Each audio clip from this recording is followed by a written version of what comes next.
Então, vamos lá. Pessoal, boa noite a todos, né? Nossa segunda aula do primeiro módulo de teoria geral do processo, né? Como eu sempre falo, né? Nas nossas aulas, né? A teoria geral do processo ela é a base de todo tipo de processo. Processo administrativo, processo penal, processo administrativo, processo penal, processo civil, processo tributário, processo trabalhista, né? Tudo tem base na teoria geral do processo. O que é a teoria geral? A teoria geral é para nós compreendermos, nós aprendermos todos os mecanismos que envolvem o processo, né? E o processo é um instrumento de atuação do Estado, né? Dentro do direito material. Falamos na aula de ontem sobre a diferença de direito material e direito processual, né? E iniciamos os princípios da teoria geral do processo. Falamos do devido processo legal na aula de ontem. Falamos do contraditório, falamos da imparcialidade, importantíssimo princípio. Olha que interessante, matéria de terceiro período do início da faculdade, em teoria geral do processo, que conseguiu o quê? A anulação do processo penal contra o presidente Lula. Não foi isso que aconteceu? Baseado no quê? Nesse princípiozinho da imparcialidade, que é dado logo no início do curso de Direito. Aí nós ficamos pensando assim, puxa, eu achei que o importante era o penal. O importante é o penal. O importante é o processo penal, mas você não compreende o penal, não compreende o processo penal, não compreende essa diferença entre direito material e direito processual, você não compreende, se não tiver a teoria geral do processo, que foi o que nós analisamos ontem. Nós explicamos, né, a diferença do direito material. Eu vivo na sociedade civil organizada, sociedade civil, sociedade civilizada. Onde é que estão as normas de convivência? Porque tem normas e parece que não tem, mas tem. Quais são as normas de convivência da sociedade? Código Civil. A pessoa então quer dizer que eu saio na rua debaixo de regras, debaixo de normas? Sim, né? Debaixo de leis, na verdade, né? Havendo uma lei maior, né? Carta Magna ou Carta Maior, a Constituição, que constitui o Estado no primeiro momento e organiza o Estado para vivermos num grande condomínio, né? Falando disso em ciências políticas, né? Aí no segundo momento, leis ordinárias, Código Civil, Código Penal, consolidação das leis trabalhistas, né? E outras leis diversas, leis ordinárias, leis menores, né? Até chegar no regulamento aí o pessoal fala assim, professor, e regulamento é lei? Regulamento não é lei, a gente vai ver isso mais à frente, né? Isso é matéria de ED 1 e 2, né?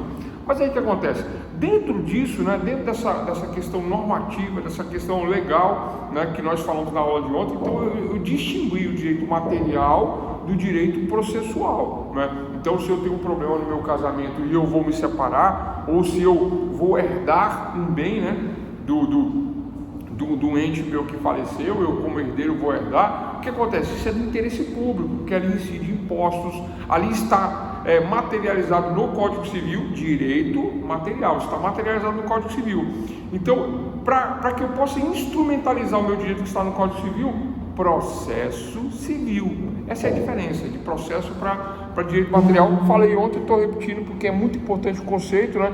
Quem não entender isso aí, não entende nada, né? Aí o que acontece? Agora, dentro da teoria geral do processo, vamos lá. O processo é o instrumento de atuação do Estado, o instrumento coercitivo. Só o Estado tem poder de coerção, só o Estado tem poder de força, né?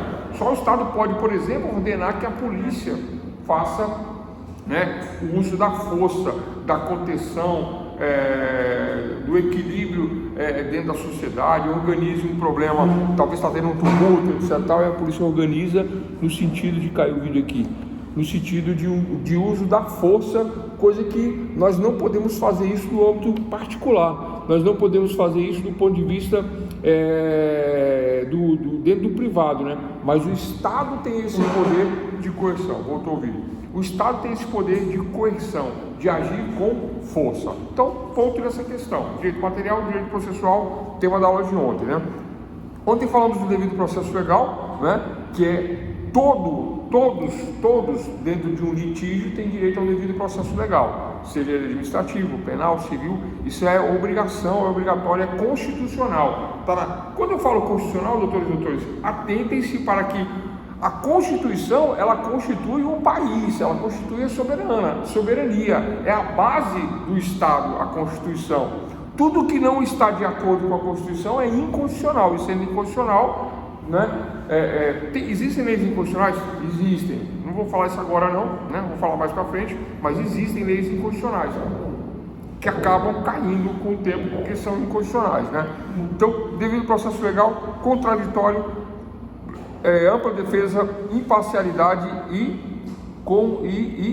contraditório. Falamos ontem 5 princípios, além da diferença de direito material e processual, e dei uma entradazinha sobre o que é jurisdição. Pessoal, jurisdição, a palavra jurisdição é juris, iuris, né? Significa direito, e dição, que vem de dictio, dizer o direito. Quem diz o direito? O Estado juiz.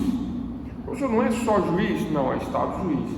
Não é. Quando eu vou no fórum, que eu vejo aquela senhora lá sentada de beca, de toga, ou aquele senhor lá, eu não vejo uma pessoa ali? Não. Ali você não vê uma pessoa. Ali você vê o Estado juiz.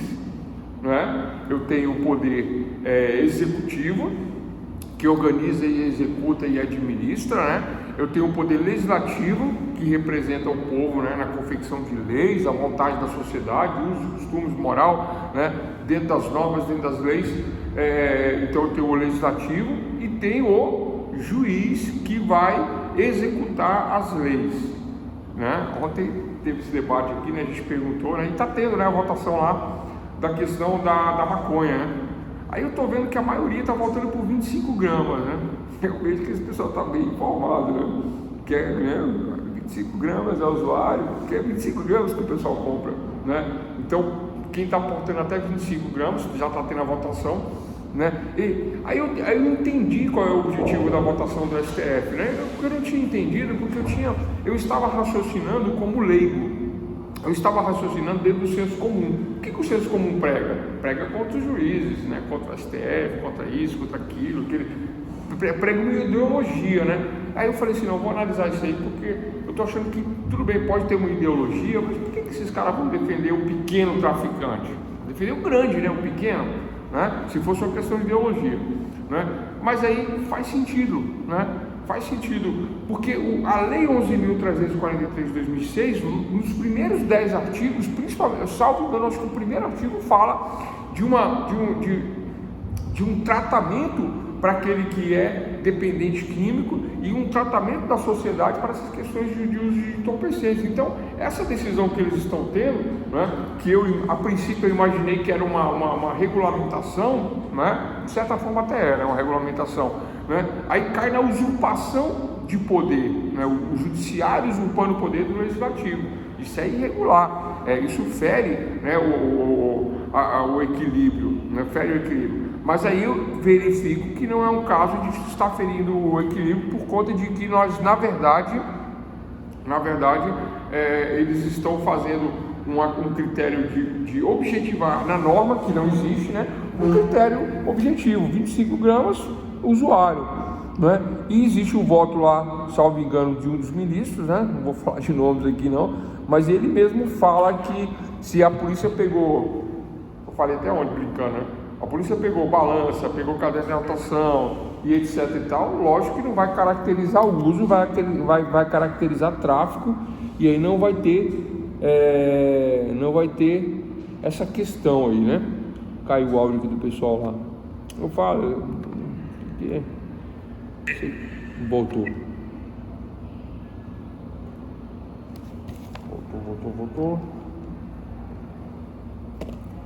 Voltou ou não voltou? Voltou o áudio, né? Vamos botar o vídeo aqui. Só um minuto.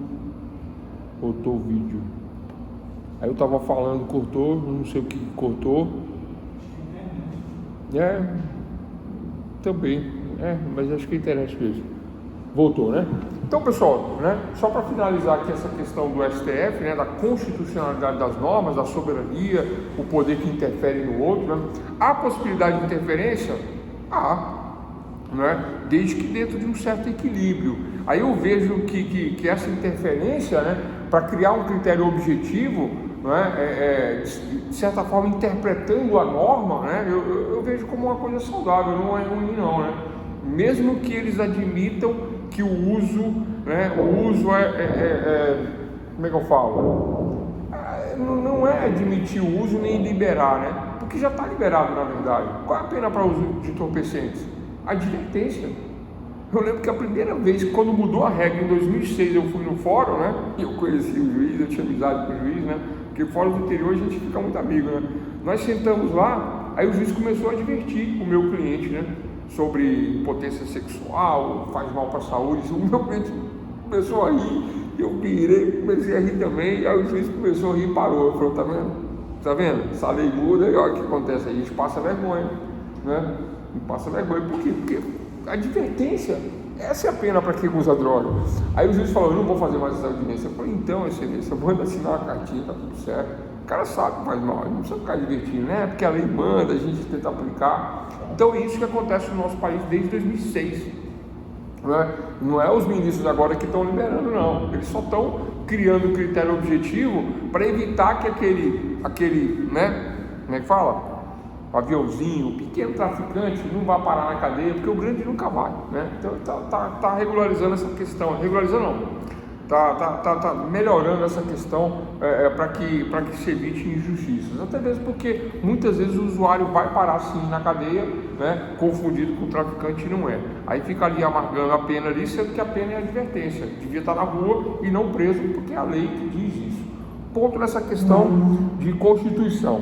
Pessoal, dentro da teoria geral do processo, olha só, falamos desses 5 princípios na aula de ontem, né? Falamos do importantíssimo princípio da imparcialidade. Um juiz parcial é um juiz injusto. Você chega lá no fórum com o seu cliente, aí o advogado que está do outro lado da mesa é amigo do juiz. O que o juiz é? Suspeito, porque ele é parcial. É óbvio que ele vai tendenciar para o amigo dele, ele vai ter uma tendência em favorecer o amigo dele. O que o juiz tem que fazer? Se dá como suspeito, não é? Se a esposa do juiz, o filho do juiz, pessoal, é muito comum isso aí, tá? A área jurídica é muito comum. O pai é advogado, o filho é advogado, o pai é juiz, o filho é advogado. Isso é muito comum, é muito comum. Porque as pessoas que gostam do direito, elas contaminam, né, todos na casa, né? O pai, a mãe, o filho, todo mundo quer. Porque ao contrário das críticas que nós ouvimos aí, o curso de direito é um dos mais procurados no mundo, não é no Brasil. Aqui é fácil entrar na faculdade de direito. Mas o curso de Direito é um dos cursos mais procurados do mundo, porque dá status, dá dinheiro, abre a mente para qualquer tipo de situação, e existe um leque de oportunidades muito grande na área, muito grande, são muitas carreiras, né? Aqui no Distrito Federal, especialmente carreiras acima de 10K, né? Então é bom para todo mundo. Então olha só, vamos aos princípios da aula de hoje, né? Eu esqueci o cronograma em casa, improvisei um cronograma aqui agora, mas peguei aí 3 princípios que nós vamos tratar na aula de hoje, além do conceito de jurisdição. Vamos dar uma ampliada nesse conceito. Tranquilo? Hoje vai acabar. Oi? A ordem da aula de ontem foi devido processo legal, número 1. Número 2, imparcialidade. Número 3, contraditório. Número 4, ampla defesa. Isso. E por último, foram essas, né? Não foram 5, não? Fundamentação legal. Oi? Qual quinto? O quinto, fundamentação legal. Ah, tá certo. Fundamentação, na verdade, é da aula de hoje. Ótimo, obrigado. Bom demais. Então temos aí fundamentação legal. Vou anotar aqui. Fundamentação legal. Então vamos tratar na aula de hoje. Fundamentação legal, dignidade da pessoa humana, publicidade dos atos processuais e celeridade, tá? Eu vou começar por publicidade dos atos processuais, tá? Vamos lá, publicidade. Tô mudando a ordem aqui. Depois vocês, né? A ordem dos tratores não altera o viaduto, né? A ordem dos fatores não altera a soma. Então tanto faz.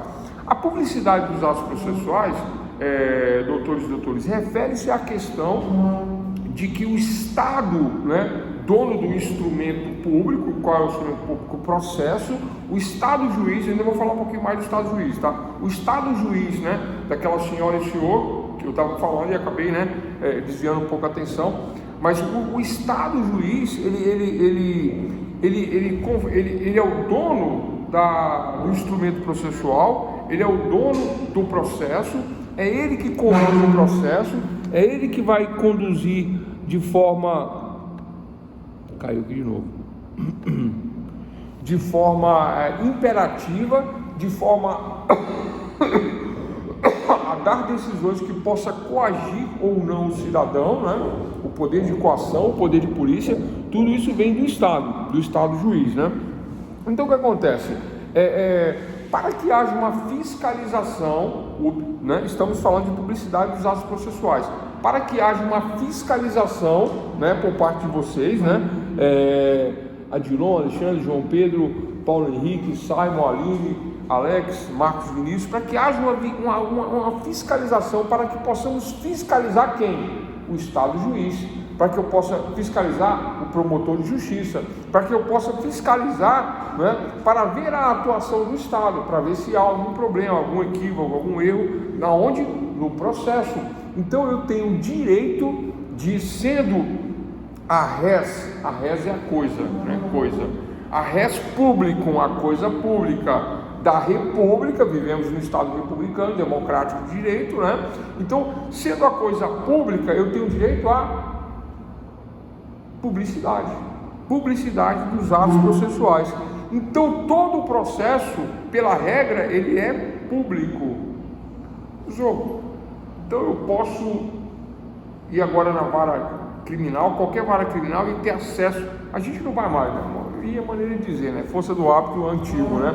Nós vamos agora nos processos digitais, entramos lá e temos acesso aos andamentos do processo. Eu consigo ver, por conta desse princípio aqui, da publicidade dos atos processuais. Eu tenho o CPF do meu vizinho, e vou lá e digito lá, e sai um monte de nome sai um monte de nome de processo no nome do vizinho, e eu começo a olhar os processos do vizinho. É possível? É possível. Pode. De acordo com qual princípio? Princípio da publicidade dos atos processuais. Por conta desse princípio da publicidade dos atos processuais, eu vou poder ver o processo de roubo, de furto, de homicídio, eu vou ver o processo de latrocínio, eu vou ver o processo de estelionato. Eu tenho uma vizinha aqui que ela andou vendendo lotes aqui na cidade inteirinha, ela faturou uma grana, ela é estelionatária, era isso e aquilo. Tem como eu saber desses processos? O que aconteceu lá? Porque eu também comprei um lote desse, fui lesado, quero saber o que está acontecendo. Vamos ver se isso é isso mesmo. Digito o nominho dela lá que me vendeu um lote, tem um CPF dela, aí verifica que ela já tem uns 5 processos penais de estelionato. Aí fala, opa, corro lá e faço o boletim de ocorrência, sou a sexta vítima, entro na fila, né, que não recebe, já sabe, né? Estelionatário não paga ninguém e é um negócio complicado, né? Então o que acontece? Então, de acordo com o princípio da publicidade dos atos processuais, qualquer pessoa terá acesso a qualquer processo, né? Pessoal, não estou falando de advogados, estou falando de pessoas comuns, né? A pessoa comum terá acesso ao processo. Em tempos de digitalização, os processos são digitais. Os processos digitais, eles estão no fórum digital. Então eu nem saio mais da minha casa, não saio do meu escritório.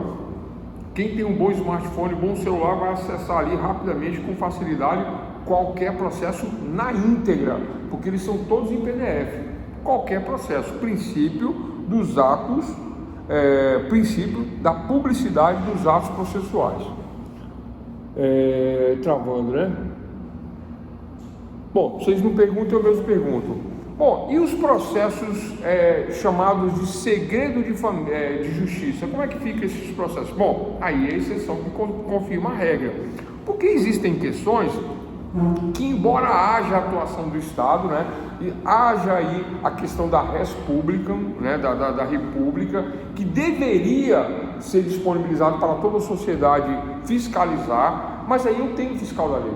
Eu tenho o Ministério Público que vai fiscalizar a boa aplicação da norma, eu tenho um advogado das próprias partes, de um lado e de outro, que vai fiscalizar também, né? Mas por uma questão de preservar a intimidade, vamos supor um divórcio, preservar a intimidade do casal que está se separando, né? E normalmente quando separa, pessoal, varas de família é a pior coisa que tem, né? Se você, processo penal não tem esse problema, trabalhista às vezes, né, depende, mas vara de família, né, o pessoal vai com a emoção mesmo, vai com o coração, não vai com a razão não. E aí sai muito problema. vara de família é problemática, né? As pessoas não se respeitam nessa hora do divórcio. E aí tem advogado que, né? Porque aí não é a profissão, é a pessoa. Aí tem advogado que, por falta de experiência, acaba entrando na do cliente, acaba rebatendo e vira um problema, né? Então, por conta dessa situação, a publicidade dos atos processuais, que é o princípio que nós estamos tratando agora, né? Aí entra a exceção, que é o segredo de família, para a preservação da intimidade das partes, do casal. Porque senão, né, eu tenho o CPF do meu vizinho, vou lá, vamos ver por que ele separou. Ah, separou porque aí houve traição, porque houve isso, porque houve aquilo, porque houve uma Maria da Penha, porque houve uma agressão. Então eu fico sabendo desse tipo de situação, que não me é dado a saber isso, porque isso é uma questão particular entre eles, né? O que eu poderia estar fiscalizando aí é coisa do interesse público, da sociedade, né? E isso não me interessa, né? Porque isso aí o Ministério Público vai fazer essa fiscalização, né? Baseado na publicidade dos atos processuais. Alguma dúvida? Tranquilo? Pessoal aí do outro lado aí, do telepresencial aí, tranquilo? Alexandre, João Pedro, Paulo Henrique, Simon, Adilon. Tranquilo essa questão da publicidade dos atos processuais? Então todo ato é público, pois não? Oi? Todo ato é público. Tranquilo, beleza. Todo ato é público para que a sociedade possa fiscalizar. Agora vamos fazer um desdobramento desse ato processual, da publicidade dos atos processuais, né? Vamos fazer um desdobramento. O desdobramento é assim, ó. Faz-se a norma, faz-se a lei, uma emenda na Constituição, qualquer lei, acabamos de fazer uma lei, né? E aí, o que eu faço com essa lei? Né? Então ela passa numa Câmara, né, do Congresso, vai para o Senado, volta, faz as revisões, passa nas comissões, Constituição e Justiça, etc. Tal. O presidente da República sanciona ou veta parcialmente, ou veta integralmente, ou sanciona dizendo, não, ok, né? Publique-se, registre-se, intimem-se e cumpra-se. PRIC. Já viu essa expressão? PRIC. Quem mexe no processo já viu, né? Quando termina a lei, né? Publique-se, registre-se, intime-se e cumpra-se. PRIC, né? Então isso é um desdobramento desse princípio aqui, da publicidade dos atos processuais. Terminou a lei só terá validade a partir do momento da sua publicidade, para que toda a sociedade conheça o conteúdo da norma. Isso para os estados da União Federativa do Brasil será publicado no Diário Oficial do Estado quando se tratar de uma lei estadual, e da União quando se tratar de uma lei da federação, né? Federal, uma lei federal. Uma alteração no Código Civil, Diário Oficial da União, é lá que se publica. Publicou ali, a partir dali. Por que eu estou falando isso? Porque de repente a norma foi feita em novembro, não é? Aí houve uma publicação da norma em janeiro, só em janeiro se publicou.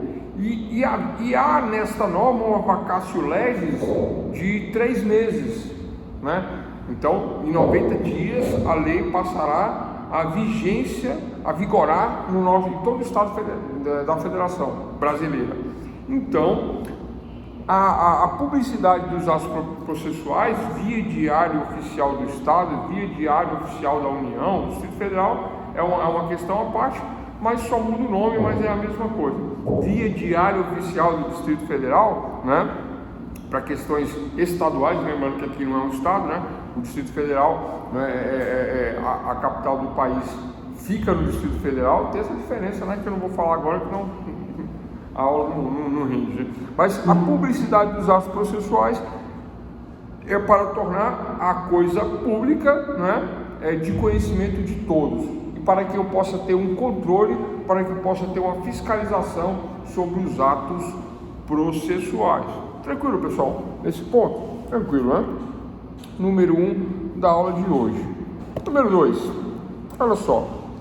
Celeridade e proporcionalidade. Vamos lá, celeridade e proporcionalidade.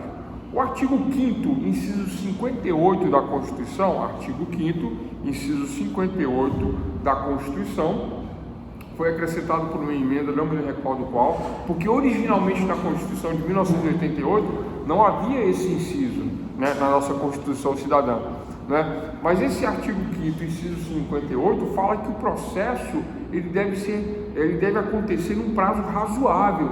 Tem que haver uma razoabilidade dos prazos processuais. O que é razoável? O que é razoável? É razoável aquilo que é justo, porque eu entro na justiça e espero 8 anos para ter o meu direito. O direito não é tardio, ele é injusto, ele nem é um direito, não é? E até mesmo porque eu não entro na justiça para pedir um favor, eu entro na justiça para requerer um direito, para obrigar o Estado, né, a tutela do Poder Judiciário, já que o Estado não me permite eu ir lá e cobrar na bala, no tiro, na mão, na briga, a força. O Estado me proíbe de usar a força. Então, por quê? Porque o Estado me tutela, me protege. Então, se o Estado me tutela e me protege, então é ele que vai garantir os meios para a execução, né, ainda que a força de executar o que? O meu direito. Aí demora 1 ano, 2, 3, 8 anos, demora 8 anos. A justiça tardia não é justa, né? O Barbosa tem uma frase nesse sentido, né? Mas eu não me recordo aqui no momento, mas é ele que é o pai da ideia lá atrás desses princípios de que a justiça demorada não é justiça, a justiça tardia não é justiça, alguma coisa nesse sentido. Depois eu vou dar uma pesquisada, mas baseado nisso, o artigo 5º, inciso 58, traz a proporcionalidade, a razoabilidade dentro do prazo processual, né? Por isso que o Instituto Nacional de Seguridade Social teve que criar um regulamento, o INSS teve que criar um regulamento de que o benefício deve ser concedido em 90 dias. Eles conseguem? Não conseguem. Eles não conseguem, porque é muito serviço, fora o problema da falta de grana para pagar todo mundo, fora as questões que acumulam os valores de benefício, são altos valores. Aí o que acontece nessa situação? Eles criam um regulamento para se pagar em 90 dias. Só a partir dos 90 dias, que é fundamentado no artigo 558 da Constituição, só a partir de então, né, qual é o princípio que nós estamos falando? Celeridade processual, princípio da celeridade processual, né? Então não é legal, não é justo, não é devido, né, o pagamento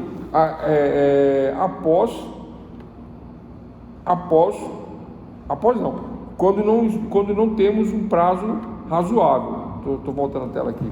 Quando não temos um prazo razoável, né? Então, não havendo um prazo razoável, eu questiono isso na justiça. O professor esclarece melhor isso com exemplo. Vamos lá. Eu entro no processo administrativo para requerer minha aposentadoria. Administrativo. Aí passa 1 mês, 2, 3, 90 dias.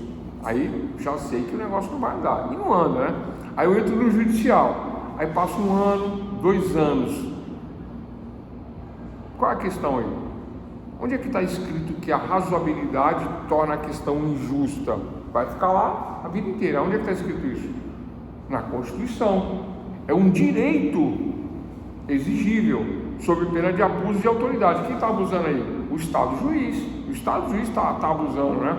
Muito lento, muito lento. O Estado que deveria me conceder a tutela, né, leva aí 2 anos para me conceder minha aposentadoria. Eu vou morrer e não vou me aposentar. Eu estou com 75 anos, vai ficar 5 anos de justiça. Como é que fica? Ah, não, mas você vai receber tudo com juros e correção monetária. A questão não é essa, a questão é que alimentos é vida, né? Eu como para sobreviver todos os dias a partir do momento que eu dou entrada. Não é daqui 1 mês, daqui 2 meses, daqui 5 anos. Vocês entendem qual é a argumentação? A argumentação é essa. Essa é a fundamentação. Esse é o fundamento. Esse é o argumento, né, que eu vou utilizar, né, para quê? Para requerer o benefício através de quê? De um mandado de segurança baseado no artigo 5º, inciso 58. A falta da razoabilidade do prazo que não está sendo cumprido e que está me afetando de sobremaneira a ponto de interferir nas minhas questões. Eu vinha trabalhando e eu recebia. Agora que eu dei entrada na aposentadoria, eu não recebo mais nada. Como é que eu fico? Não fico, né? Mandado de segurança. Eu estou falando de 2 anos, mas ninguém espera 2 anos. 90 dias, 91 já tem que agir em cima, né? Baseado nisso. Então, baseado na celeridade do processo. todo o processo, doutores e doutores, eles caminham de uma forma, eles evoluem, eles caminham dentro da sociedade para buscar mecanismos de celeridade, né? Justiça penal, ela é rápida. Justiça criminal, ela é rápida. Comparada com todas as outras justiças, ela é rápida. Quem acompanha a justiça penal? Trabalhista também é rápida. A trabalhista não manda oficial de justiça na empresa, manda uma cartinha que é para ficar rápido e já marca audiência no mês que vem. O advogado entra em janeiro mesmo se envia a carta para a empresa já fica notificada para uma audiência em março, janeiro, fevereiro e março. E só não marca em janeiro mesmo ou fevereiro, por quê? Para não ter problema de contratempo, para a pessoa poder se organizar, se preparar, eles dão esse prazinho. É só por isso, senão seria mais rápido. Já no penal não tem nem essa questão. O penal é inquérito, né, ou flagrante, relatório da polícia, recebeu a denúncia, o juiz já, né, instaura o processo e já corre com prazos curtos e tem que trabalhar em cima disso aí, né, no penal. Agora, e o civil? Direito material, direito civil, processo civil. Então entra-se com o processo, aí as pautas são longas, né? Os processos são complexos, complicados, demora, atrasa, então tem que trabalhar em cima dessas questões, né? O Estado é o culpado se houver atraso no processo, é o Estado que é o culpado, o Estado juiz é o culpado. A culpa, né, por negligência, por imprudência, por imperícia, né? Essas são as modalidades da culpa, uma procrastinação sem nada que justifique isso. Então nós tomamos medidas administrativas, primeiro notificando, requerendo andamento, requerendo uma oposição, né? Aí no segundo momento, aí você é obrigado a exigir com outros meios, outros mecanismos, baseado nesse princípio da publicidade, da celeridade aí dos atos processuais. Então esse é o segundo princípio da aula de hoje, tranquilo? Celeridade, né? Mas a gente ouve aí falar que tem processos que tem 15 anos na justiça. Pessoal, isso acontecia muito. Com a questão da Covid, bora lá, né? O advogado, juiz, promotor, escrevente, técnico, judiciário, todos os membros da justiça, o cara ganha, o juiz ganha 50 conto, mora numa mansão, tá ali rolando a bolinha de queijo na beira da piscina, né? Não é melhor trabalhar assim, né? Computador aqui, bolinha de queijo aqui, né? Cafezinho da casa dele, água gelada. Esse é o ideal. Aí o que acontece? Os juízes estão rendendo 4 vezes mais do que antigamente. Porque antigamente eu pegava meu carro, pegava um trânsito, pegava calor, poeira, um fórum empoeirado. Não estou dizendo que o fórum é empoeirado não, mas tem a poeira do local público que não é igual da nossa casa, que não tem, né? Então tem essa questão, tem um ambiente público abafado, tem, né, entre e sai, movimentação, barulho, funcionários, né, 20 pessoas na vara. Então isso daí tinha um andamento.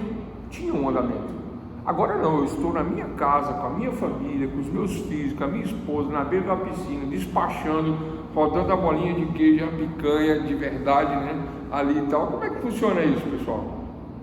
Funciona 4 vezes mais rápido. Por quê? Porque eu não quero perder isso. Então eu mantenho isso. É o que está acontecendo, né? As pessoas não têm coragem de falar isso, ou não querem falar isso, porque não querem que esse seja o motivo. Mas esse é o motivo. O motivo é que agora né? Porque acabou a Covid, acabou a pandemia, acabou tudo. Acabou, não existe mais isso, né? Agora o que acontece? Por que os fóruns continuam fechados? Né? Porque o juiz quer continuar trabalhando em casa, o escrevente, o técnico, o advogado não quer pegar mais estrada, problema com estacionamento, são diversos problemas, né? Que no final, quem trabalha no judiciário faz a coisa acontecer de uma maneira que agora as pesquisas, as estatísticas, tudo nos leva a crer que o fórum ficou mais ágil, né? Estamos falando do princípio da publicidade, o fórum ficou mais ágil. Estou sentando na tela que caiu, né? O fórum ficou mais ágil, os processos ficaram mais rápidos. Processos que demoravam 5 anos, está levando 1 ano. Processo que levava 3 anos, em 6 meses eu tenho sentença já. Processo que levava 3 anos, em 6 meses eu tenho sentença. Por quê? Porque agora, além da digitalização que facilita o acesso de todos, do juiz, do advogado, do promotor, fica fácil. Antigamente tinha um processo que eu tinha que ir no local físico, pegar esse processo, e quando eu estava me utilizando, tomando vistas do processo em carga, ninguém tinha acesso, o processo estava comigo. Quando eu devolvia no balcão, ia para o juiz, ou para o promotor, ou para outro advogado, isso tudo dificultava, tornava o processo lento. Agora não, ele é digital, todo mundo acessa ao mesmo tempo, não tem esse problema. Pois não? Oi? Na verdade, com a criação do processo judiciário eletrônico, houve uma revolução, no Poder Judiciário. Houve uma evolução, né? Agora, a demanda aumentou muito. A demanda aumentou demais, porque o advogado pode peticionar no sábado e domingo. E já na segunda-feira já tem que fazer aí essa triagem dos processos. Mas aumentou demais o trabalho do Poder Judiciário aqui na comarca de Petrópolis e Minas Gerais. Eu vou te falar, é uma loucura. Praticamente hoje é quase 1000 processos por servidor. Mas você continua como servidor público em casa, na maioria das vezes, junto da sua família, no seu melhor espaço da sua casa, do jeito que você quer, com o seu notebook, numa mesinha, passando o pé no cachorrinho, Vocês têm aquele cachorrinho pequenininho? Eu tenho um, Eu estou trabalhando, ele fica lá, É minha filha, Fica lá comigo lá, E trabalha, a gente trabalha junto, Toma um cafezinho, uma água, o trabalho rende. Muitas vezes você não quer fazer nada durante o dia, por conta do calor, por conta da família e tudo. Aí você começa a trabalhar às 6 horas da tarde, vai até 2, 3 da manhã. Isso é comum entre o pessoal da justiça.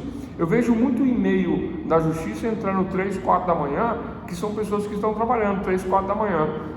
Então o que acontece aí nesse caso, Adilon? Aumentou as demandas por conta de uma evolução, Não vamos chamar de revolução porque não houve uma quebra do sistema, mas houve uma evolução. Dentro dessa evolução e dos problemas da sociedade, que antes era de difícil acesso, As pessoas têm mais acesso à tecnologia, têm um maior entendimento dessa tecnologia, buscam essa tecnologia, e mesmo com essa alta demanda que você acabou de nos compartilhar conosco aqui, continuamos tendo celeridade. Mesmo aumentando muito o número de processos, os processos hoje são mais rápidos, mesmo aumentando por conta dessa celeridade, porque a justiça busca mecanismos, sempre para atingir a celeridade e a eficiência.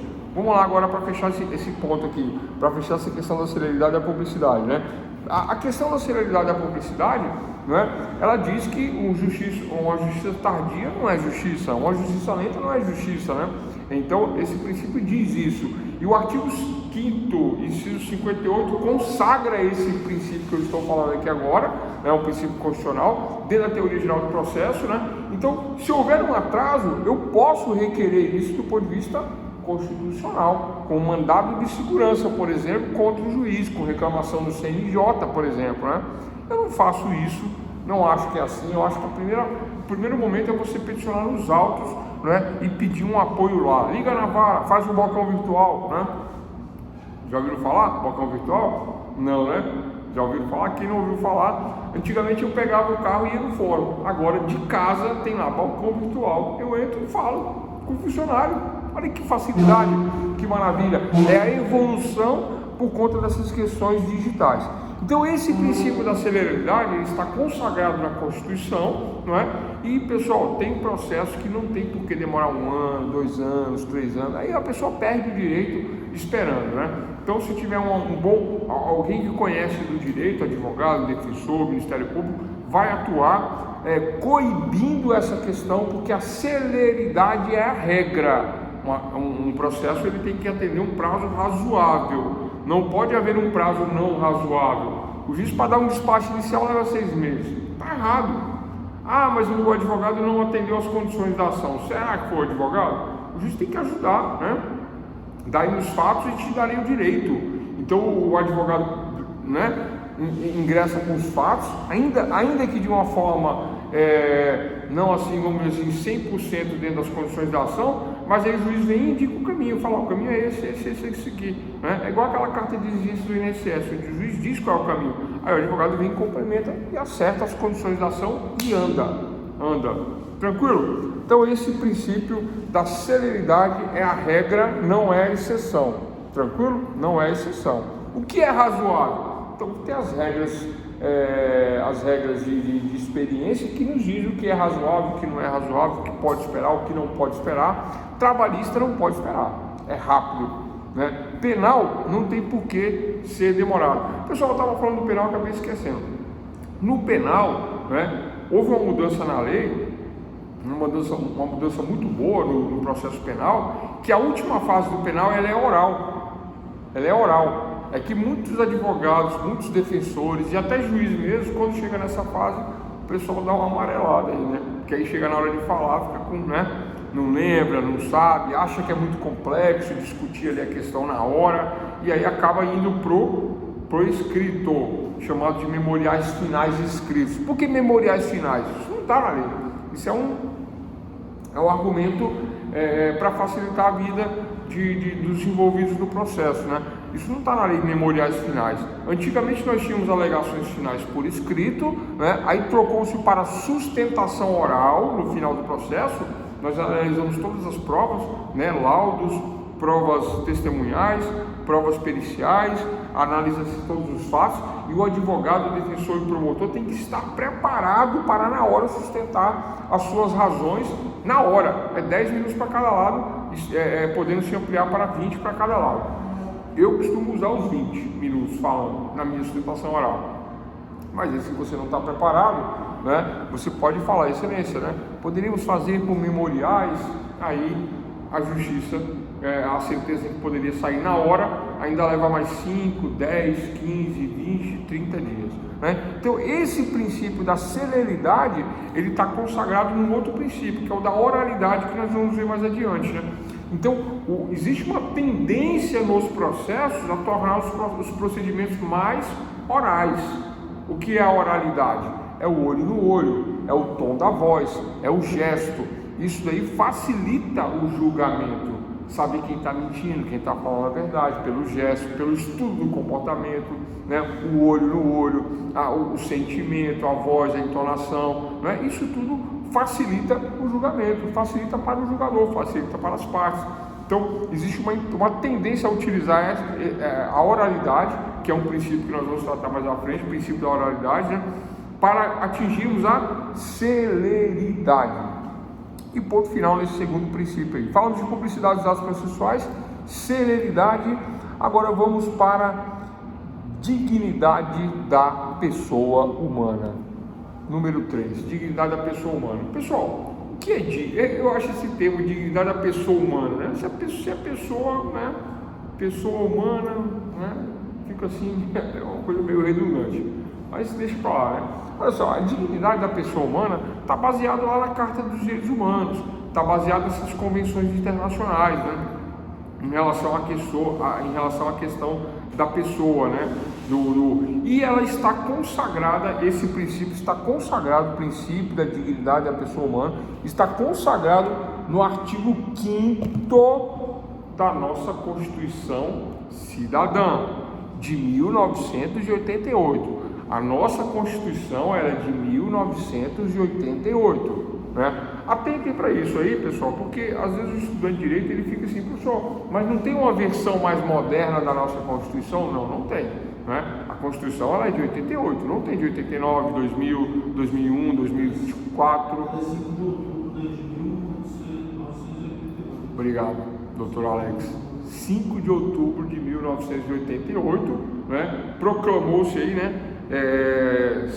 Sancionou-se, né? Assinou-se, né? Ulisses Guimarães, né? Assinou a Constituição Cidadã. E por que cidadã? Porque é uma Constituição que vinha, né? Antes um regime de exceção. Antes nós tínhamos um regime de exceção, um regime militar, né? Assumido aí por conta de um estado desenvolvimentista, um estado de desenvolvimento às avessas, né? Sem uma burguesia, sem um comércio que desenvolveu o estado, Então utilizou-se o próprio Estado para desenvolver o Estado numa questão às avessas típica do nosso país, lá naquela época. Mas eu não vou trabalhar com isso agora não, né? Em 1985, né, houve aquela manifestação por diretas, né, eleições diretas, né, para que não houvesse um colégio eleitoral elegendo o presidente, não. O povo queria votar diretamente no presidente através do sufrágio universal. Esse é o grito de 85, que se referendou, que foi aceito pela Constituição Democrática de 1988, tendo a nossa primeira eleição em 90, né? Collor foi eleito em 90, deixou o poder em 92. Bom, dignidade da pessoa humana está lá no artigo 5º da Constituição Federal. Logo no caput, na cabeça do artigo, nós temos lá os principais direitos humanos dentro da Constituição. Lembrando que a Constituição, Carta Magna ou Carta Maior, ou Lex Nitti ou Lei Maior, ela constitui o Estado soberano de direito, ela constitui a nação, ela constitui o Estado-nação. Quem constitui isso? A Constituição. Por isso que se chama Constituição, porque constitui o Estado-nação. E as outras leis devem estar de acordo com a substituição. E o que isso tem a ver com a dignidade da pessoa humana? Todos esses princípios que nós estamos trabalhando em teoria geral do processo começam baseados na Constituição do Estado. Por isso que são princípios, segundo o professor doutor Miguel Reale, princípios são verdades fundantes. O que são verdades fundantes? Verdades que fundamentam, verdades que servem como base para tudo mais dentro do processo. Processo civil, processo penal, processo tributário, processo trabalhista. A matéria de teoria geral do processo é uma matéria baseada em processo civil, né? Porque o processo civil, de todos, ele é o mais amplo. Então nós trabalhamos a teoria geral do processo civil, porque ela serve para todos os outros processos, porque o processo civil é o mais amplo em termos de técnicas, em termos de recurso, de todo tipo de situação que envolve o processo civil, e o direito civil, eles são mais amplos dentro da nossa sociedade. Por isso que é trabalhado o processo civil. Então, pessoal, dentro da dignidade da pessoa humana, né? Vamos lá, artigo 5º aí. Tá fácil aí, Alex? Para nós, artigo 5º? Se tiver fácil aí, vamos ver o artigo 5º. Pessoal, tá lá, direito à vida, direito à propriedade, direito à liberdade, direito de ir e vir. Isso torna digno a pessoa humana, né? Digno no sentido de que eu tenho direito à vida, professor, mas não é natural ter direito à vida? É natural porque, né, nós vivemos num país livre, né? E esse país livre, do dia que eu venho à luz da vida e começo a exercer os meus primeiros atos como cidadão, né, de direitos, deveres e obrigações, isso é algo inerente, é comum, né? Viver, caminhar livremente, manifestação de opinião, isso está tudo na Constituição, no artigo 5º, essa Constituição Cidadã de 1988. A dignidade da pessoa humana fala disso. Então eu, como um ser livre dentro de uma sociedade democrática, manifestando a minha opinião, lembrando que a manifestação de opiniões, ela não pode ofender o outro. O pessoal confunde, né? Vai para a rede social falar mal do ministro, falar mal do juiz, falar mal da república, falar mal do presidente, né? E aí acaba cometendo um crime. Qual crime? De injúria, né? Ah, professor, mas uma pessoa pública não pode ser xingada? Não, claro que não. Por quê? Não. Ah, professor, mas fulano é isso, é aquilo e tal. Não, eu cometo crime de injúria. Uma opinião pública, professor, assim, uma opinião sobre uma pessoa pública, a realidade... Não, opinião, é aí que está. A nossa Constituição cidadã, dentro da dignidade da pessoa humana, então é digno que eu me manifeste, ainda que seja uma manifestação negativa. É digno, não é? Uma manifestação particular, trazendo ali meus argumentos. Aí eu falo assim, olha só, fulano de tal, que exerce tal cargo na República, né, foi condenado em tal e tal processo, assim, assado, por crime de peculato, né? Usurpou o patrimônio público. Aí eu chamei ele de ladrão. Eu estou errado?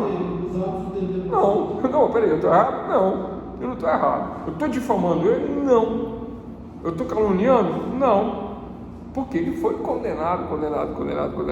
Você entende? Mas tem essa questão. Agora não, né? Teve um deputado que falou que o menor presídio do mundo era a toga do ministro. Ele falou uma coisa assim. Aí não pode, né? Aí ele cometeu injúria, né?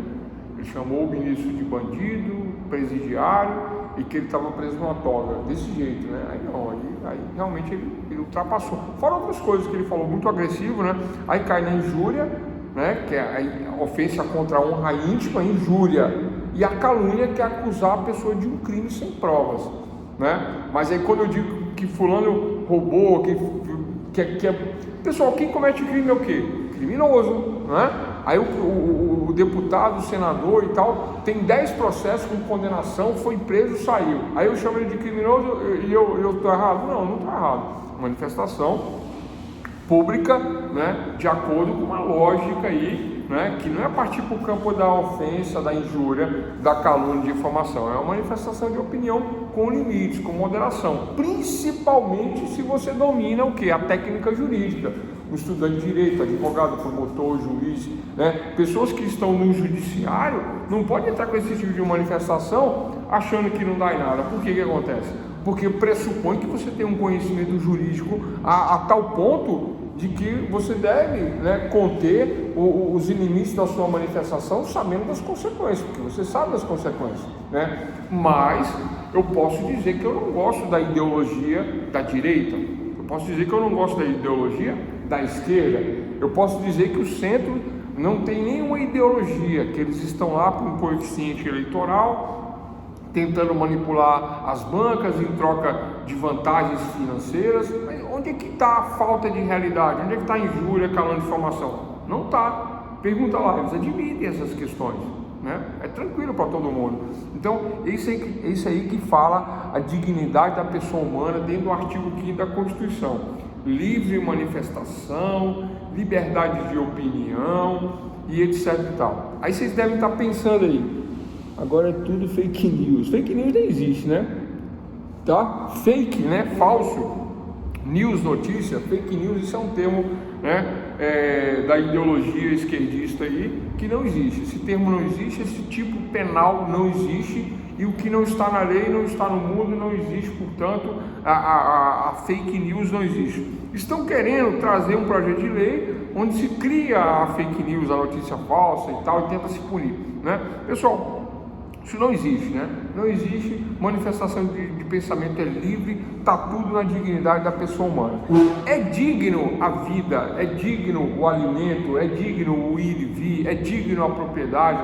Então todas essas questões constituem o Estado soberano democrático de direito e está lá no artigo 5º da Constituição, né? Princípio da dignidade da pessoa humana. Vamos lá? Agora vamos para o penal. Vocês gostam do penal, vamos para o penal. O cara é preso. Fala o cara, mas, né? Um homem ou uma mulher é preso, o cidadão comum é preso. Preso praticando um crime. Qual crime praticou? Vamos falar de homicídio? Praticou homicídio. E foi condenado a 12 anos de reclusão no sistema fechado. Certo? Essa é a pena. O Estado é democrático. Demo, povo, cracia de Kratos. Kratos é o deus do poder, portanto, o poder que se origina do povo, democracia, né? Então vivemos num Estado democrático, soberano, né? A soberania, lá no primeiro artigo da Constituição fala de soberania, de democracia, de república, todos esses conceitos que eu estou trabalhando aqui. Olha só, pessoal, a pessoa vai preso, chega lá na cadeia, lá, o Estado prende, o Estado tem a obrigação de cuidar do preso. Se o Estado prende, ele tem a obrigação de cuidar. Se o Estado não tiver condições de cuidar, fere o princípio da dignidade da pessoa humana. Eu prendo, mas eu não tenho água na cadeia. Eu tenho que soltar todos os presos. Ou eu tenho que arrumar água com o máximo de urgência. Eu prendo, mas por problema de verba aqui, etc. tal, não consigo montar a cozinha na cadeia. Não tem alimento para os presos. Eu tenho que soltar todos os presos. Eu prendo a pessoa e ele está fazendo um tratamento de diabetes. Não tem insulina, não tem seringa, não tem a medicação, não tem remédio de pressão. Eu tenho que soltar o preso. Vocês estão entendendo? Qual é a pena? Reclusão. né, fica no regime fechado recluso. Essa é a pena. Fora isso, não pode ser maltratado, não pode ser torturado, não pode ser difamado, não pode sair no balanço geral, naquela reportagem sensacionalista de pessoas que não sabem nem o que estão falando. Não pode, é errado, né? Fere a dignidade da pessoa humana, fere a imagem. Ah, professor, mas aí quando matou lá a vítima lá, e como é que fica o direito da vítima? Pessoal, essa é outra história, né? Uma coisa é uma coisa, outra coisa é outra coisa e não tem nada a ver. Quem decidiu isso foram vocês, eu, você, a partir do momento que escolhemos os nossos representantes e eles foram lá e fizeram a lei, fizeram o Código Penal. O que o Código Penal fala? O que a Constituição fala? Não tem pena de morte. Não tem pena de morte no nosso país, não tem. Qual é a pena? Não é de reclusão em regime fechado, 12 anos, mais a execução penal que vai regulamentar essa questão aí? É isso. Então não pode bater no preso, não pode torturar, não pode dar tapa, não pode ofender, não pode humilhar. Isso tudo fere a dignidade da pessoa humana, é um princípio constitucional, está na Constituição, né? Eu detectando algum desses problemas, eu ganho a liberdade. Tem vários presos que saem baseado no princípio da dignidade da pessoa humana.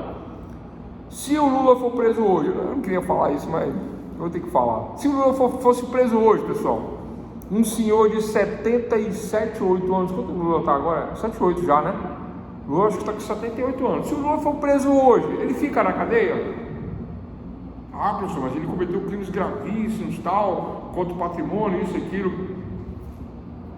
Com 78 anos, ele vai morrer na cadeia. Então, de acordo com o princípio da dignidade da pessoa humana, né, alegado pelos advogados dele, com certeza não vão deixar passar isso. Esse é o princípio tão importante de teoria geral do processo, né, para coroar aí a nossa aula de hoje com essa questãozinha aí, né? Olha só, uma coisa tão básica, tão simples, né?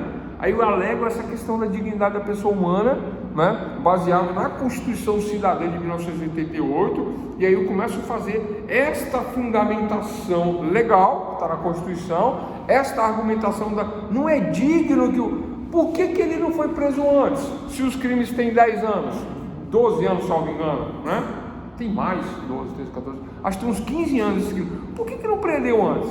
Culpa da justiça, que não foi célere, que não agiu, né, tempestivamente, no tempo correto.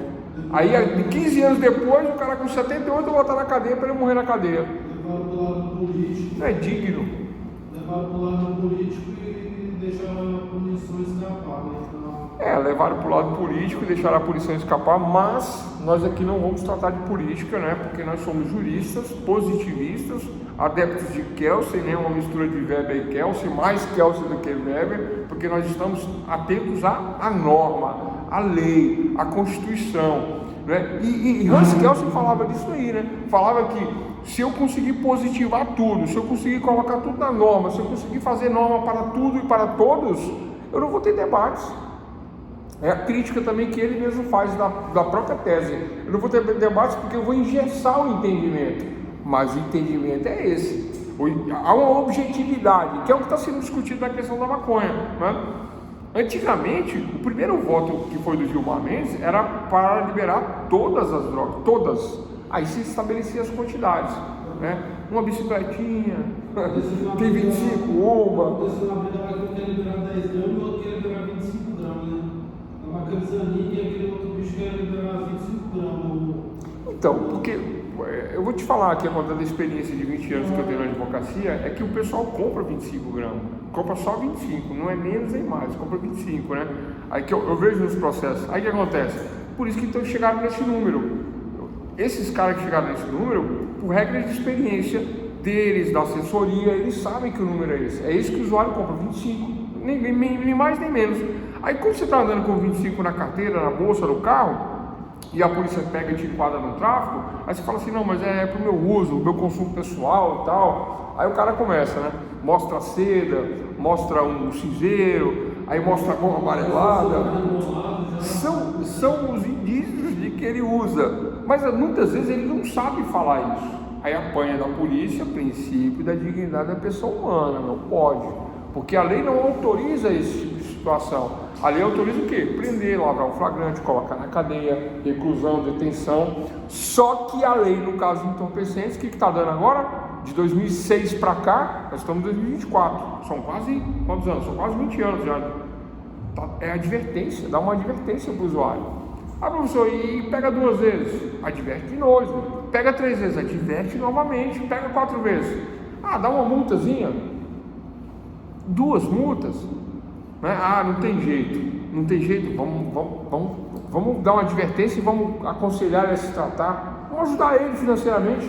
Isso é que o Estado faz, as pessoas não estão entendendo o que é isso. Por isso que os ministros estão votando pela liberação do usuário. Fala assim, não, usa e se trata.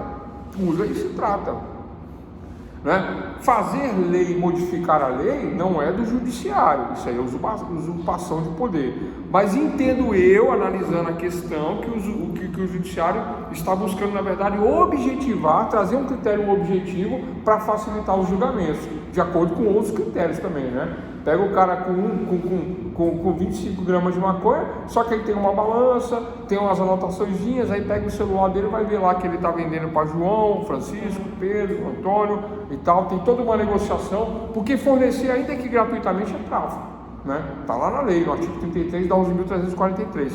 Então não pode. Então, pessoal, dentro desse princípio da dignidade da pessoa humana, atenção, vamos lá, agora para fechar essa questão do princípio da dignidade da pessoa humana. A pena, ela não vai além da pena corporal, ela nunca vai além da corporal. Então se o policial penal, agora eu não posso mais falar carcereiro, agente penitenciário, não, polícia penal, né? Tem esse novo status aí, então a gente tem que respeitar. Então, se o policial penal está lá para vigiar, cuidar, fazer a segurança, dentre outras questões, né? Ele não pode maltratar o preso, de acordo com o princípio da dignidade da pessoa humana. Sai desse exemplo, vamos voltar para o Lula. 78 anos de idade, o Lula fica preso? Não fica, habeas corpus baseado no princípio da dignidade da pessoa humana, baseado no artigo 5º da Constituição Federal, e ele pode pegar 200 anos de cadeia, ele não vai ficar 3 dias preso, porque ele vai sair baseado nesse princípio. A própria lei de execução penal tem lá um artigo que fala, né, que a pessoa com 75 anos de idade, ela cai nesse critério da dignidade da pessoa humana, cai nesse critério não é societário que chama, acho que é societário, que é uma suspensão da execução penal por conta da idade que está atrelada a essa questão da dignidade da pessoa humana. Travou, caiu, vai voltar, voltou, é assim mesmo, pessoal, né? Aqui nós temos que botar um Starlink aqui para não ter esse problema, né?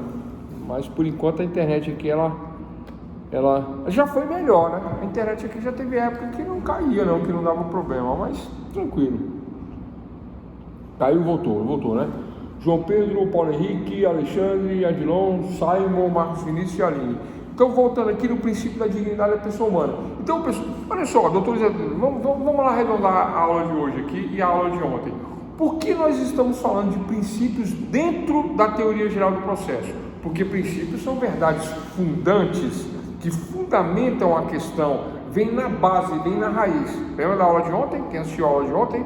Eu falei que a teoria geral do processo penal, se fosse um jardim, nós estaríamos abaixo da grama, do barro, junto com a minhoca e com as raízes. Por quê? Porque a sustentação de todo o processo está aqui na base, é aqui que eu discuto tudo. Aí a pessoa vai presa com 75 anos de idade, aí eu alego o princípio da dignidade da pessoa humana, aí a sociedade se revolta, mas onde já se viu, roubou, matou, fez isso e aquilo, né? Então agora só porque ele é velho não vai preso? Não é digno pegar e jogar na cadeia o senhor de 77 anos de idade, ele vai morrer em 1 semana, 2, 3 e tal, não é digno. O princípio da dignidade da pessoa humana. Pessoal, não estou falando de política, não estou falando de quem ou de que tipo de crime cometeu. Eu estou falando que a lei, né, que nós escolhemos através dos nossos representantes é que diz isso. né? É a sociedade atual que diz que não tem pena de morte no Brasil. Não tem pena de morte no Brasil. Vocês escolheram, nós escolhemos que não tem pena de morte no Brasil, né? Aí tem uma parte da direita extremista que fala bandido bom é bandido morto. Tá errado isso daí, né? Bandido bom é bandido julgado, processado, condenado, né? Que paga a sua pena de reclusão e atente para os princípios da dignidade da pessoa humana, né? Porque é a lei que diz isso. Não é 12 anos de pena? Vai ficar 12 anos e acabou. Fora disso aí não é legal, não é devido, não pode haver uma pena extra, né? Você está pagando por uma pena extra. Então muita gente quer transformar o sistema penitenciário, né, no inferno legal, né, no inferno ilegal, na verdade, né, onde a pessoa, além de ter a restrição da liberdade e todos os problemas que passa quem vai preso, né, além disso, né, aí quer transformar a vida da pessoa que está preso no inferno. Onde é que ressocializa isso? Isso não ressocializa o preso. Aquele que está preso pagando pena corporal, ele não é ressocializado, ele sai mais revoltado do que entrou, ele sai com mais problemas do que os problemas que levaram ele a cometer o delito. E aí a gente está falando de delito de homicídio, de estupro, de furto, de roubo, de estelionato, qualquer delito que levou a pessoa à questão da reclusão, né, corporal. Qualquer delito que levou a pessoa à reclusão corporal está restrito à reclusão corporal, de acordo com esse princípio da dignidade da pessoa humana. Ok? Fechamos aí? Eu poderia falar várias questões envolvendo isso, mas falei algumas, citei algumas, né, para que vocês, doutores, compreendam que esta sendo a base do processo civil, processo penal, processo tributário, processo trabalhista, essa é a base. Eu falei de publicidade dos atos processuais, falei da celeridade. A Dilon aí, né, nos abrilhantou aí na aula aí, com um comentário aí referente ao judiciário, né? Houve uma evolução e maior busca ao sistema, mas por mais que tenha aumentado a busca, confirmou a tese que eu ministrei no início da aula. Qual a tese? De que os funcionários do judiciário querem trabalhar dentro da novidade, porque a novidade é melhor, né? Então eu vou continuar, né, o juiz, eu vou continuar na beira da piscina, rodando ali meu churrasquinho, comendo tal, não sei o que, vou trabalhar um período, outro não, vou continuar fazendo audiência à tarde, vou continuar, das 2 às 18 eu vou continuar fazendo audiência, mas fora disso, quando der eu peticiono, quando não der, eu vou fazer petição só meia-noite, tá tudo no silêncio aqui, tá todo mundo dormindo aqui em casa, vou fazer petição meia-noite, 1 da manhã, 3, e aí o que acontece? 4 vezes mais eficiente o judiciário se tornou por conta da novidade. Princípios minhocas. Os princípios são as minhocas, né? Na verdade, os princípios são as raízes, né, do processo. Tranquilo, pessoal? 3 princípios aí: publicidade dos atos processuais, porque a coisa pública deve ser pública, deve ser publicitada, né? Deve tornar os atos públicos, né? Com exceção para o segredo de justiça, né? Direito de família é um deles. Celeridade é uma tendência, né? Porque justiça tardia não é justiça. Artigo 5º, inciso 58 fundamenta essa questão na Constituição. Dignidade da pessoa humana, expliquei aí por cima como é que é a dignidade da pessoa humana, como que funciona. A pena de prisão é a pena de reclusão ou detenção ou multa, nada mais do que isso, né? Tortura e outras questões mais. O pessoal fala de caco de vidro, rato na comida dos presos. Isso aí é desumano, isso é desumano. Professor, mas não foi desumano também ter matado a outra pessoa? Vai ser uma outra questão, né? Então, na próxima vez, você vota no deputado pela pena de morte. Vota pela pena de morte. Tem países que admitem. Mas enquanto isso não mudar, né, a pena não é essa. Nós temos que aceitar as regras do jogo. Tranquilo? Porque essa não é a regra. Está caindo bastante, né? Mas eu vou continuar aqui. Então, falando desses 3 princípios, e para fecharmos a aula de hoje, fundamentação legal. Anotem aí, fundamentação legal. Voltou, né? Anotem aí, 4º e último princípio da aula de hoje. Fundamentação legal. Vou falar em 10 minutos. Tranquilo, pessoal? Fundamentação legal. Notem que eu não estou falando de fundamentação. Quando eu falo de fundamentação, quando eu falo de argumentação, quando eu falo dos fatos e dos fundamentos, quando eu falo na minha petição lá, dos fatos e dos fundamentos, quando eu falo de fatos, pessoal, é a narrativa, exatamente como que aconteceu a história, né? Sem aumentar, sem diminuir e sem raciocinar em cima dos fatos. Eu estava dirigindo o meu veículo a 40 km por hora, quando de repente eu fui abalroado na traseira do meu veículo por um outro veículo, que do nada surgiu e bateu no meu carro. Tranquilo, minha habilitação está em dia e tal, documentação, etc e tal, né? Conversando, ele assumiu a culpa e disse que ia me ressarcir, mas logo em seguida não me ressarciu. Ação de ressarcimento de danos materiais no meu veículo. Esses são os fatos. Esses são os fatos. Esses são os fatos. Agora, quando eu falo dos fatos e dos fundamentos, aí eu apresento os fatos, aí nos fundamentos eu digo, né, que busquei uma negociação, busquei resolver amigavelmente a questão, busquei de diversas maneiras tentar elucidar a questão, agindo no meu interesse de agir, né? Busquei a possibilidade de estar negociando com a pessoa, fiz orçamentos dentro do razoável, né? 2 orçamentos, 3 orçamentos, liguei e tal, né? Mas lógico que eu colhi provas também, fatos, fundamentos, uma argumentação, né? E aí eu venho com as teses, né? De que quem bate atrás está errado, de que ele deveria manter uma distância segura. Agora, notem que agora não é os fatos, agora são os fundamentos. A fundamentação é a lógica argumentativa após os fatos. Agora, quando eu falo do princípio da fundamentação legal, eu estou falando disso? Não, nem de fatos, nem de fundamentos argumentativos. A fundamentação legal é a norma, é a lei, porque tudo deve estar previsto em lei, ainda que por analogia, ainda que por uma interpretação hermenêutica, deve haver uma fundamentação legal. Caiu o som, né? Travou. Nesse caso, no distância, você vai pegar a legislação ali, né, a legislação de trânsito, no caso, né? Nesse caso do acidente de trânsito, são 2 legislações. Legislação de trânsito, do DETRAN, né? Normas do CONTRAN, que aí não é uma legislação, é uma paralegislação, uma legislação extra, são regulamentos, na verdade, do CONTRAN. Então, DETRAN, lei, CONTRAN, regulamentos. E Código Civil. Por que Código Civil? Eu estou buscando ressarcimento do dano. Então, artigo 5º, inciso 10, né? Todo dano será ressarcido, ainda que moral, está na Constituição. Da Constituição se desdobra para o Código Civil. Artigo 186 do Código Civil, ressarcimento de danos materiais ou morais, 186.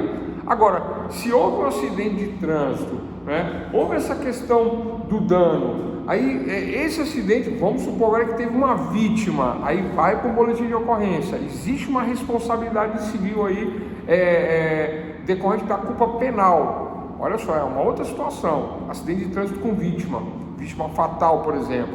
Então é artigo 5º, inciso 10, 186 do Código Civil, a reparação do dano material, né? E no artigo 927 do Código Civil, a responsabilidade civil. Todas essas 3 fundamentações legais. O princípio da fundamentação legal me diz que, né, para esse fato e para essa narrativa, esse fato e esses fundamentos, fatos é a história pura e simples, a narrativa. Fundamentos, a lógica dos fatos. Agora, a fundamentação legal é uma terceira questão. É a lei que fecha os fatos, os fundamentos. Agora a fundamentação legal. São 3 momentos que o aluno não pode confundir, né? E confunde, muitas vezes confunde. Isso são as peças do processo, professor? Dentro do processo, dentro da petição. Tem advogado que usa da seguinte técnica, que eu acho normal, tranquilo, possível, sem nenhum problema. Coloca lá dos fatos e dos fundamentos. O advogado coloca. Aí ele vem contra os fatos e ele já vem argumentando fatos e fundamentos. A argumentação e a lógica dos fatos está ali tudo incluso. Aí na fundamentação legal ele coloca de acordo com a jurisprudência, de acordo com a norma, aí vem trazendo a cópia da jurisprudência e a cópia da lei. É isso que nós estamos falando agora, a fundamentação legal. A fundamentação legal é a positivação do Estado Democrático de Direito. Sabe aquela história de que, né, eu sempre falo isso no direito natural, né?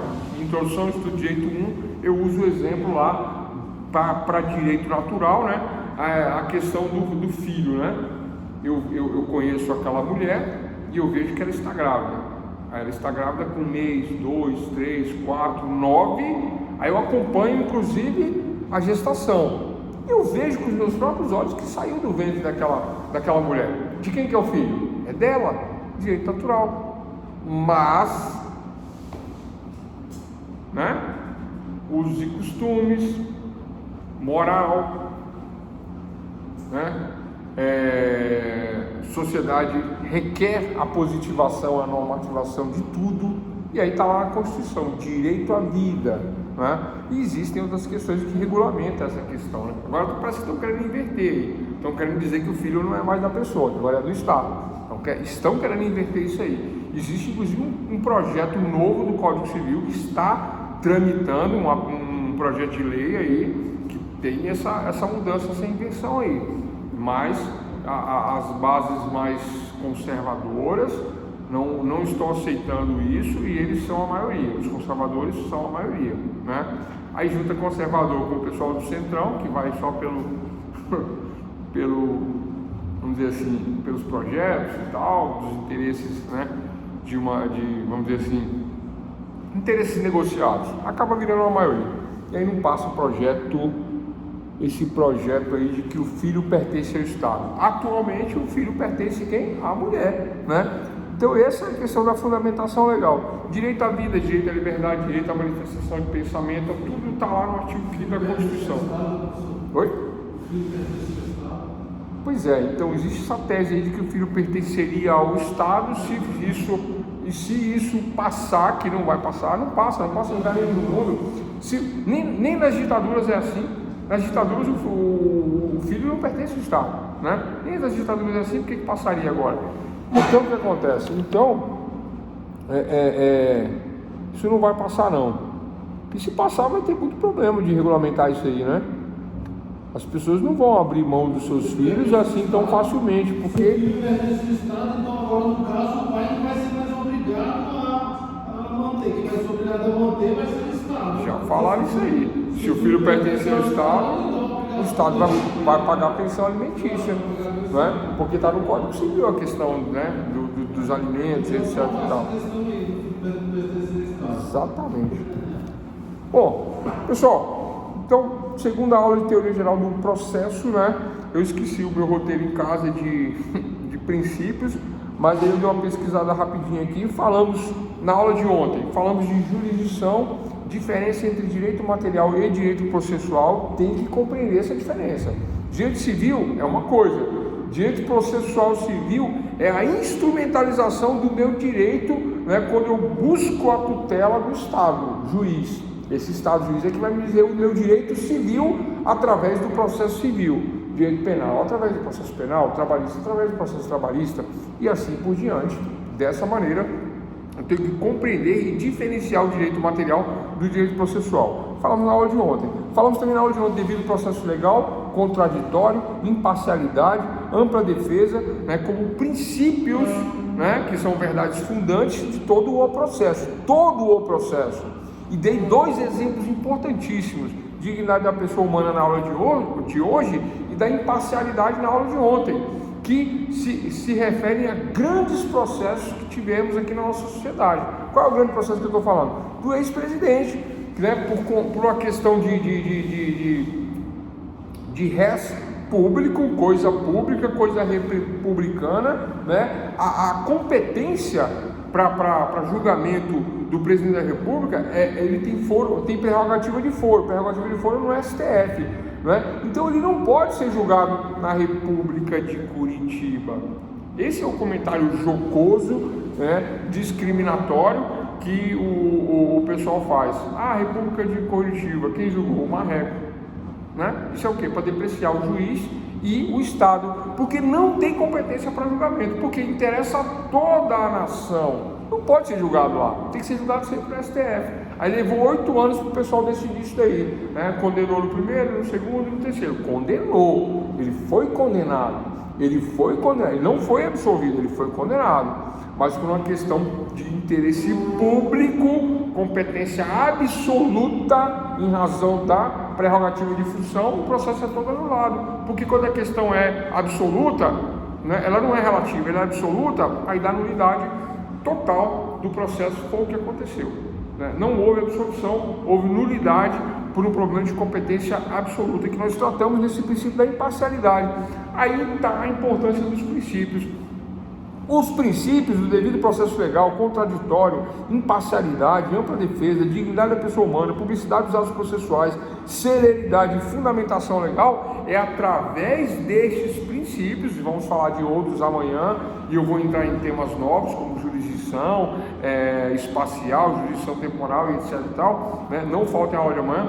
Então o que acontece, pessoal? Quando eu fechar os princípios, vocês, doutores, compreenderão, né, a base argumentativa da maioria dos processos, baseado só em princípios. E foi com esse princípio da imparcialidade, né, é com esse princípio da dignidade da pessoa humana que se tira muita gente da cadeia, né? Porque, olha só, a questão do André do Rep, só para fechar a aula, né, um grande traficante, famoso, com muita condenação, né? Só que o advogado nem dormiu, ficou ali contando no relógio. Quando der 00:01, vai dar 91 dias, e a lei fala que 90 dias tem que ter um despacho fundamentando a prisão. A lei fala isso aí. Isso é de lex dura lex, é dura, mas é a lei. Se não cumprir, porque não é digno ficar, né? Não é digno ficar. Pessoal, eu sou da época que nós íamos no judiciário para buscar a aplicação da lei, da norma. Hoje a gente vai para buscar a opinião do juiz. Não interessa a opinião do juiz. O que interessa é a aplicação da lei, da norma. Porque a norma é baseada na vontade do povo, não é na vontade do juiz. Professor, mesmo assim, eles aplicaram, beleza, a lei, mas no outro dia tentaram ainda recuperar aquela cagada que eles tinham feito, né? Não, aí é para justificar para a sociedade.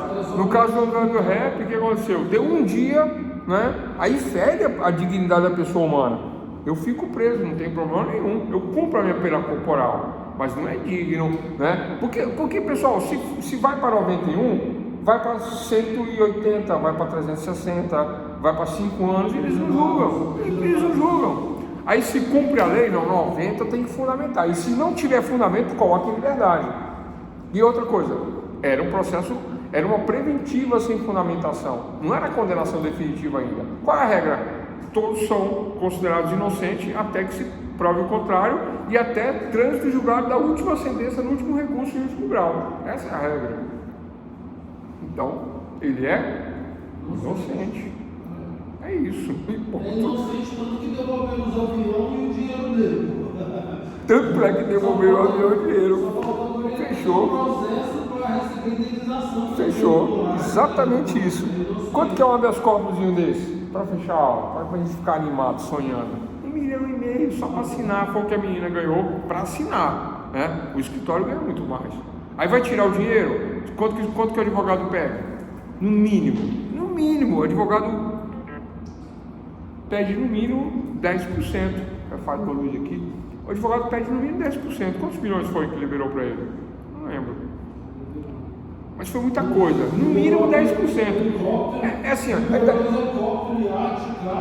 10% e a Lamborghini, né? Porque eu quero trocar de carro. Pronto. Você fica com o helicóptero, com uma lancha, né? Eu morava numa casa em Araraquara e o estacionamento da minha casa era no tamanho da casa. E a casa era grande. Pensa numa casa grande, era meio quarteirão de casa. Eu já cheguei a ter 6 carros na garagem e um caminhão. Pedi cliente. O cliente, não, que eu vou vender para te pagar. Eu falei, não. O recibo está em branco, vou facilitar a sua vida. Pronto, acabou. A pessoa quer liberdade, não quer saber disso aí, né? Isso não é nada, né? Vai dar 10% para o advogado, mas a Lamborghini está pago. Fico com a liberdade, fico com os helicópteros, a lancha, tá bom demais. É isso aí, pessoal. Princípios são verdades fundantes que norteiam todo o processo e trazem essas questões importantíssimas para o debate, para a argumentação. Lembrando que fatos é a história, é a narrativa pura e simples. Fatos, fundamentos é a argumentação, é uma lógica. E fundamentação legal é a lei. Nós estamos discutindo que ponto? A fundamentação, que são os princípios. Agora a fundamentação legal, os princípios são baseados. Pessoal, o princípio, quem vem primeiro? Né? Não é aquela história de ovo e a galinha não, né? Quem vem primeiro? Os princípios ou a lei? Os princípios vêm primeiro. Eles é que dizem como será a lei. E a lei se baseia nos princípios, né? Apesar de que todos os princípios que eu tenho aqui já estão positivados aonde? Na Constituição, né? Esse da dignidade da pessoa humana, lá no artigo 5º, e todos os outros, né, devido ao processo legal, contraditório. Eu acho que vou passar por escrito no grupo lá os artigos da Constituição e os incisos de todos os princípios que nós demos até hoje. Amanhã acho que eu tenho mais uns 3 ou 4 princípios para tratar e vamos entrar em jurisdição, né? Tempo, espaço, aplicação da norma no segundo tempo, aplicação da norma no espaço, normas de processo e normas de direito material. Falar disso amanhã, tranquilo? Forte abraço a todos e por hoje é só.